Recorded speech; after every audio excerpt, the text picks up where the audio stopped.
any little thing that you begin in a peaceful manner or, mentoring or teaching in your own world is very, very powerful because it does have a ripple effect. Welcome to The Way of the Muse, a podcast for women who want to create richness in every area of their lives, from business and career to lifestyle, relationships, family, purpose, and fulfillment. I'm Gigi Sage. And I'm McKenna Sage. We're a mother-daughter coaching team, and combined, we've spent over 4 decades helping people create their best and most fully expressed lives. If you're ready to step into your bigger dreams with ease, fun, and flow, you're in the right place. Let's get into the episode. Hello and welcome to Way of the Muse, and thank you all for being here today and listening. We have a really, really great topic today, and the topic is, what does peace mean to you? So I'm going to talk about peace in a way that is kind of simple. It's more just about what's your experience of peace. What does it mean to you? And I'll ask a couple of questions for you to reflect on that I think you'll find really, really interesting to think about. And I love having these kind of topics where we can bring it home and we can actually look into our own lives and look into our own experience and reflect in such a way that we can see, okay, how can we make more impact in the world? So my first question to you today is, what does peace mean to you? And for me, peace is much more than the absence of war. It's a way of actually being, a way of fostering connection, understanding, and harmony in the world. And it's been my, in the background of everything I've done, I think in my career. And for many of us in what we do in our daily lives, when we really sit and we think about it for a moment, we realize we are creating peace by the actions we're taking. And so I'm going to share with you some stories from a dinner I hosted. So as you know, those of you who've listened and those of you who haven't, I'm a master coach, been doing my work for 38 years, working with leaders and couples, entrepreneurs, and to really foster connection and harmony in their relationships and in their systems. Of course, my work is focused around having better lives, having more success, creating more richness in your life and more connections to those that you love and, however you want to expand in the world. But the other thing behind everything I do is always looking to see, how do we create more harmony? My passion so much lies in helping people understand and accept each other's differences to create stronger and more peaceful lives and, of course, communities, and that has a ripple effect into the world. And so today I want to share with you about a dinner I just hosted this past weekend. And it's part of a series of meaningful conversations I've been holding every few months. And this one was about the topic of peace and what it means to us, how we can foster it, and what gifts we bring to create peace. Because again, I think that's a great question to ask ourselves, because you have certain gifts that absolutely can make an impact in very closely in your world, or maybe on a bigger scale or larger scale.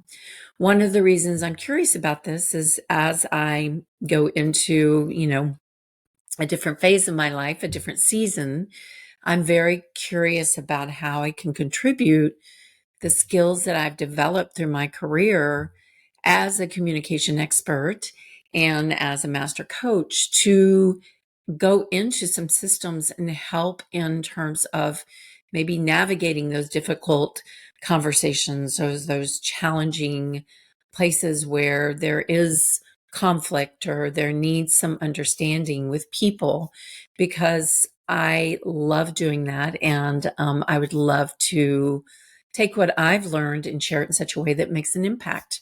And as I said, that can be on a small scale, it could be in my community, or it could be on a more large scale. Because of my work internationally and my love of different cultures and countries. I'm just curious and open to seeing where can I put myself that I can really be in service. So I want to share with you a little bit about the dinner. I learned about intimate dinners through the book Never Eat Alone by Keith Ferrazzi. And I think I read that book like 15 years ago. I love Keith Ferrazzi's work, and that way back then inspired me. And I thought I would love to do something like this. But I really felt like in some ways, when I go out with people and I have a dinner, that's what I do, because I love to have those deeper, meaningful conversations. But this year, when I moved back to Houston, I thought, I'd really love to start these dinners and start these gatherings. And so I've done a couple over the last, I guess, 6 months. And I've started hosting these gatherings, and I'll do several more through over the next year. And this is where I bring together different groups of people and to share their thoughts on a meaningful topic. One reason I do it is to connect people who I think would also really enjoy getting to know each other. I love doing that. I love seeing people meet and have this synergy right away. And then the other thing is to have different kinds of conversation going on. And so that's in our dinner this past weekend. There were, people who had been in their career for 40 years, couples who had been married for almost 40 years, some women who had chosen to really spend their lives as moms and growing their relationships. So we had a diverse topic, some women who were very much entrepreneurs. So we had a variety of different people. And that always makes it interesting because you get to hear through different perspectives. And this topic, as I said, is very close to my heart as someone who, I'm in many ways deeply troubled by the divisions and the conflicts in the world. I have to say it bothers me. And I believe that small intentional actions can actually shift the way we approach life and also foster that peace over time. So my only rules in the dinner were no politics and no religion. And not that I don't think those things are very important to talk about.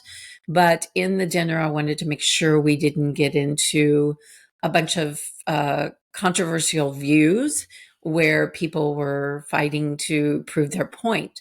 This dinner was more about sharing really more of a personal thing of what peace means to you so we can dialogue, and it's not trying to change each other's minds or anything. So as I said, that was my only rules. And the interesting thing, as always, is each guest brought a very unique perspective. One was focused on the power of meditation and self-awareness. Another spoke about starting with your home and your family. And there were ideas about educating women in underserved areas, which we know is so important, nurturing children, building understanding through deep listening and communication.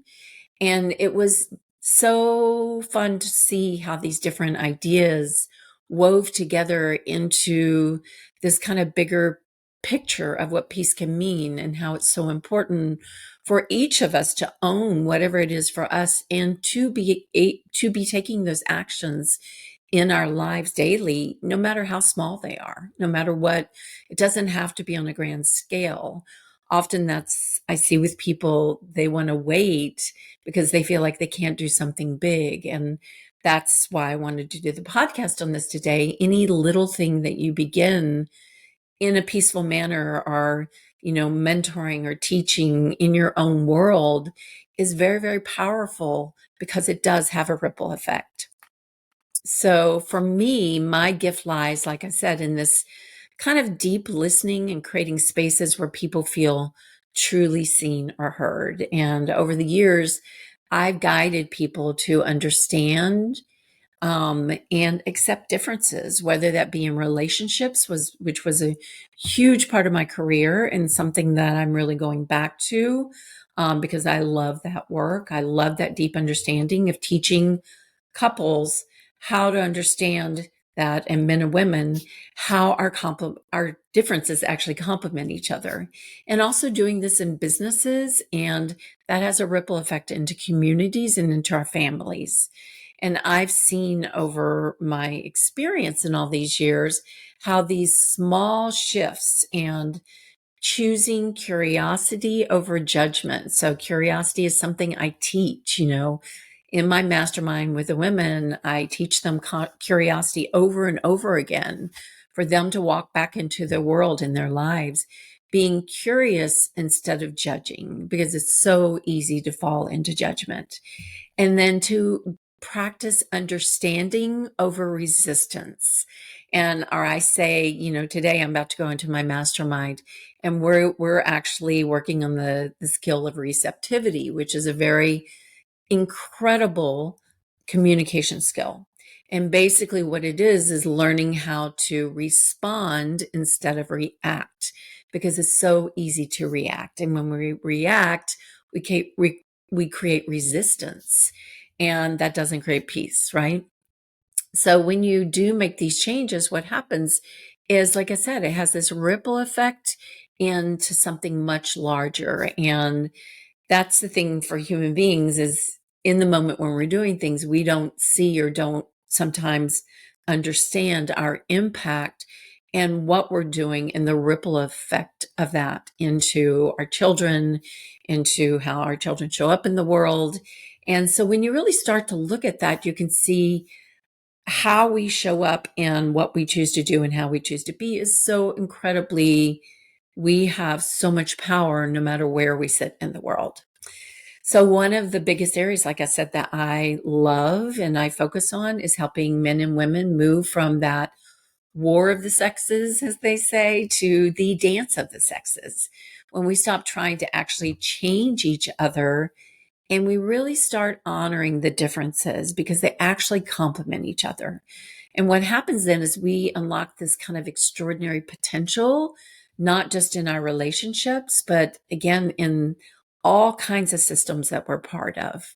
I'll go a little bit more into what I see with men and women, because again, this is really my focus point and something I want to, write a book about, something I'm really interested in, because I see so many things in it, and it was my work for so many years.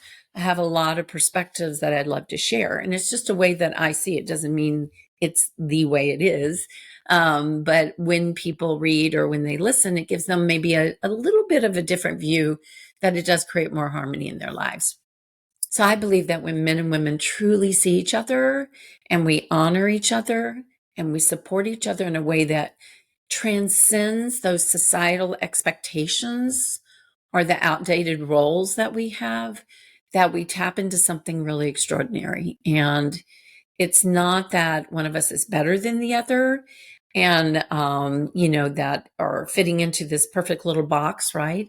It's about creating this partnership that is so strong and just so authentic that it ripples outward, and what happens is then our children feel it, our communities feel it, and eventually the world feels it.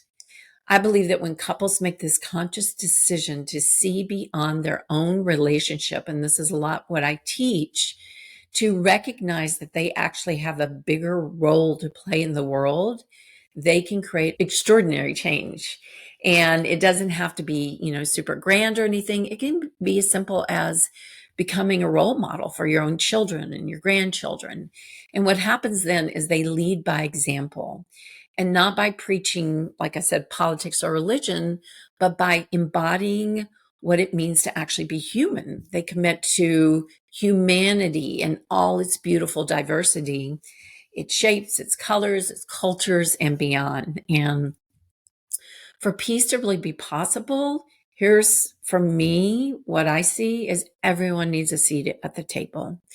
And yes, rules and guidelines are necessary, but we must ensure that every voice is heard, because that's often where conflict happens, is when somebody doesn't feel heard or they feel misunderstood, right?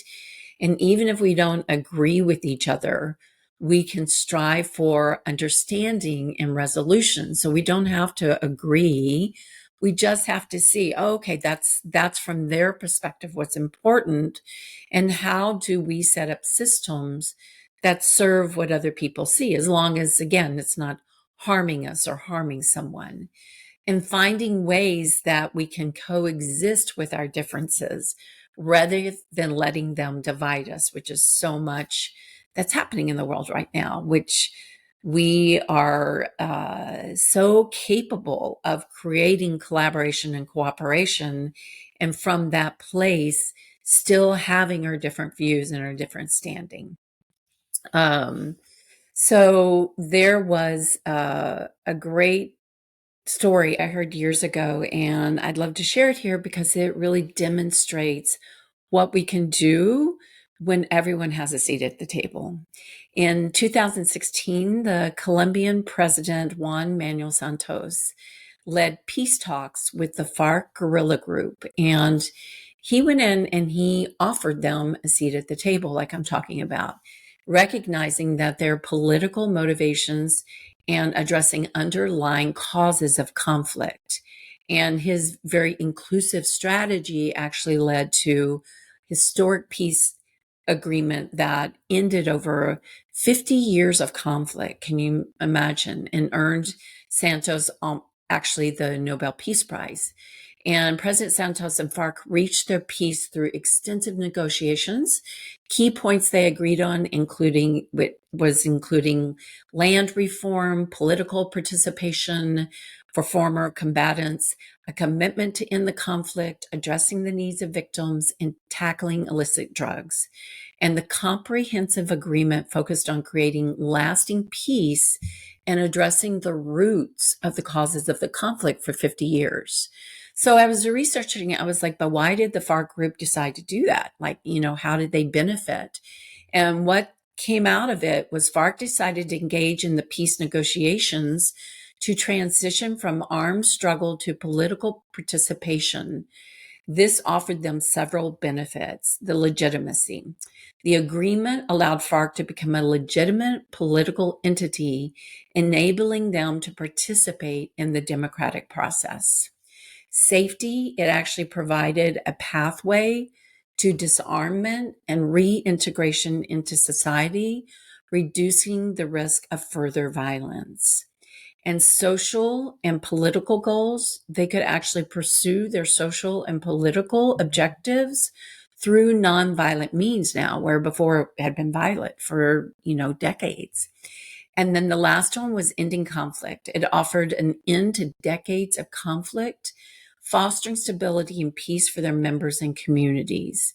And so overall, what happened there is the peace process provided a way to achieve their goals through peaceful means and avoid further suffering. So that's such a beautiful example of how finally facing into something that was a conflict and always fighting and bringing those people together, giving them a seat at the table and having those tough talks or those negotiations. So as I was sharing at my dinner, it's a little bit more simple, but I wanted to share what some of the people that were here this weekend shared and dive a little deeper into their perspectives. So one woman said that meditation, and one of our guests spoke, and how meditation and inner peace and knowing yourself better can radiate outward to create more peace around you. And then starting at home, another woman, she emphasized the importance of fostering peace in your immediate environment. Like she raised her daughters in a peaceful environment. She taught them good values. She has a marriage of almost 40 years, and she has created also a beautiful place, an amazing place in the country that is very peaceful, that people come out to and stay to get away from things. And that's how she's really created peace in her life. Another man shared that he'd actually been in combat, and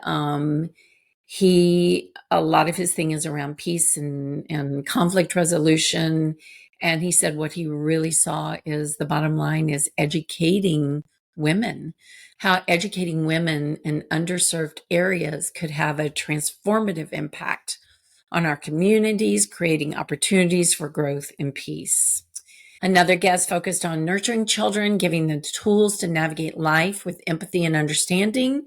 She's a lawyer and she wants to change the legal system from often where it takes advantage of people to being something that really is supportive and helps people, without taking advantage.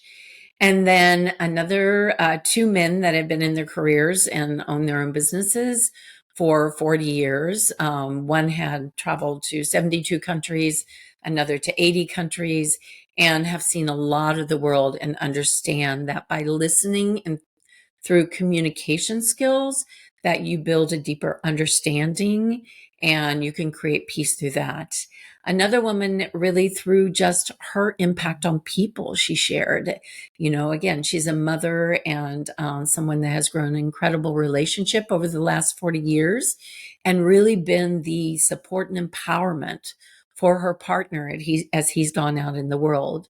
So you can see these are all very, very different perspectives and so valuable to hear as each of us sit in our own world and what we think peace is for us, and see it through the eyes of others, which I believe is also so important for us to understand and give people who are different than us that seat at the table.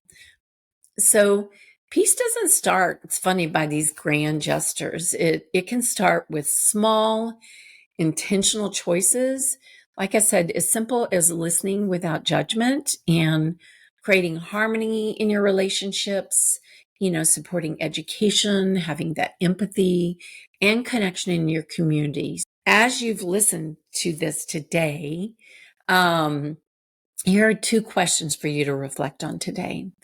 What is a gift you have that you could use to create more peace in the world? What is a gift that you have that you could use to create more peace in the world? And then how can you bring more harmony into your daily life, in all your relationships, in work and at home, in your community? How can you bring more harmony into your daily life, in all your relationships, in your work, at home, and in your family, I would say, and in your community? So it's great to ponder those. And, the last question I have, if you wanted to think about it, was also, what do you believe is the key to creating more peace in the world? It's great to think about that and see maybe there's some action you can take to start doing that a little bit more, right? And so that is my talk for peace today. Thank you so much. Like I said, peace isn't something we wait for. It's something we create moment to moment through the way we live, through the way we connect with others, by embracing our unique gifts and contributing in our own way, we can build this world that feels so much more harmonious and hopeful and more human. So thank you for listening. If you like this episode, please rate it. Give us a five star. And my wish is this brings a little more peace into your life. Thank you. That's our episode for today, but let's not make it the end of our love story. Be sure to subscribe to the podcast and think of some women in your life you'd love to share it with. And if you want to learn more about our events and programs, visit wayofthemuse.com. See you next time.